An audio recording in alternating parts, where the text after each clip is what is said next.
Has now formally canceled the next 3 scheduled space shuttle flights. They were to have taken place in March and May of this year.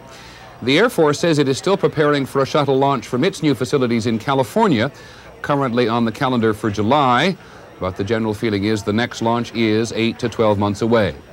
The commission investigating what happened to Challenger is busy trying to keep up with all the explosion theories already in the public domain. ABC's Lynn Scher is in Washington. NASA's top brass showed up as requested today, bearing documents and data related to the shuttle explosion. We're coming to respond to the commission and provide them information they have for. And Commission Chairman William Rogers publicly tried to downplay any hard feelings towards the space agency. This story made it appear possibly that there was some lack of cooperation between NASA and the Commission. That's not the case. But privately, members of the Blue Ribbon panel were clearly annoyed that they had to read in the newspaper that NASA engineers have been concerned for some time about seals in the solid rocket boosters, a possible cause of the accident.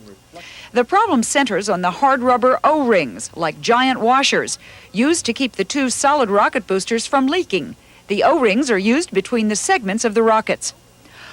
According to the memos published in the New York Times, examination of empty rocket boosters recovered from 12 previous flights showed some seals had been burned through by the intense rocket flame.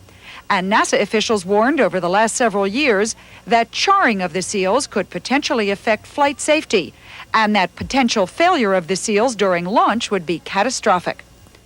The plume of flame that seems to have caused the explosion appears to have burst through at a seam where one set of the O-rings is used.